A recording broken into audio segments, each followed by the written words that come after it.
semuanya, selamat datang di podcast Belajar Bareng Kita Yuk. Bareng aku, Fauzia, dan teman-teman aku. Hai, aku Nadine. Halo semua, aku Salwas yang ngobrol asik tentang dunia pendidikan. Hari ini kita bakal bahas tuntas tentang PBL alias Problem Based Learning, salah satu pendekatan pembelajaran yang makin populer, apalagi di kurikulum Merdeka. Nah, kalian tahu nggak sih PBL itu apa? Apa tuh? PBL atau Problem Based Learning adalah pendekatan pembelajaran yang berpusat pada siswa, di mana mereka belajar melalui pemecahan masalah nyata.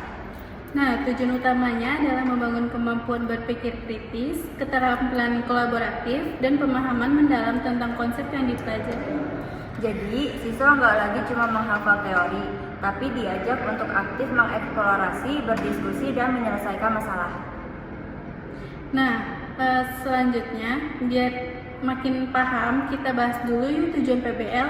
Tujuan dari PBL antara lain, yang pertama mengembangkan keterampilan berpikir kritis dan analitis, yang kedua melatih kemampuan kerjasama dan komunikasi, yang ketiga mendorong kemandirian belajar dan rasa ingin tahu, yang terakhir membuat pembelajaran lebih kontekstual dan bermakna.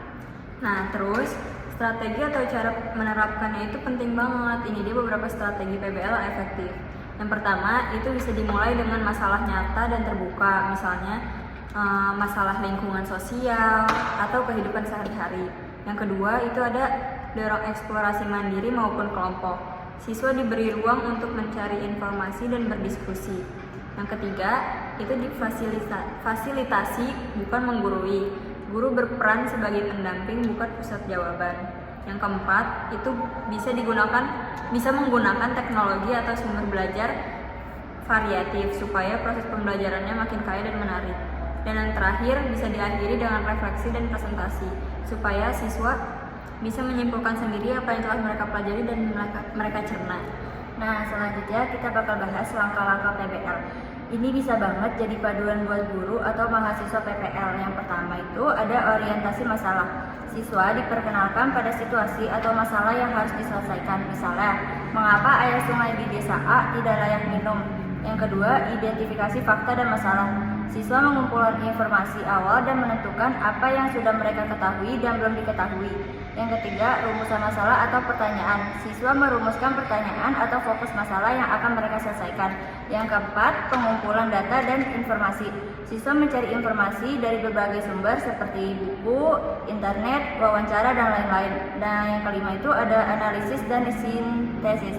Informasi yang terkumpul dianalisis untuk merumuskan solusi atau pemahaman baru. Yang keenam, presentasi hasil dan refleksi. Siswa menyampaikan hasil temuannya lalu melakukan refleksi tentang proses belajar mereka. Nah, langkah-langkah ini bersifat fleksibel kok. Guru bisa menyesuaikan dengan kondisi siswa dan durasi waktu belajarnya. Nah, selanjutnya PBL juga memiliki kelebihan dan tantangannya masing-masing. Kelebihan PBL itu jelas banyak, contohnya itu kayak pembelajaran jadi lebih menyenangkan dan menantang, terus meningkatkan keterlibatan siswa, dan siswa belajar dari pengalamannya langsung. Tapi selain kelebihannya, tentu ada tantangannya juga. Contohnya itu, siswa yang pasif bisa kesulitan berpartisipasi. Yang kedua, guru butuh waktu lebih untuk merancang skenario masalah. Yang ketiga, evaluasi hasil belajar siswa jadi lebih kompleks.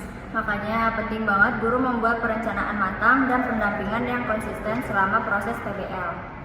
Nah, oke teman-teman, itu tadi pembahasan lengkap kita tentang Problem Based Learning atau PBL. Mulai dari pengertian, tujuan, strategi, langkah-langkah, sampai kelebihan dan tantangannya.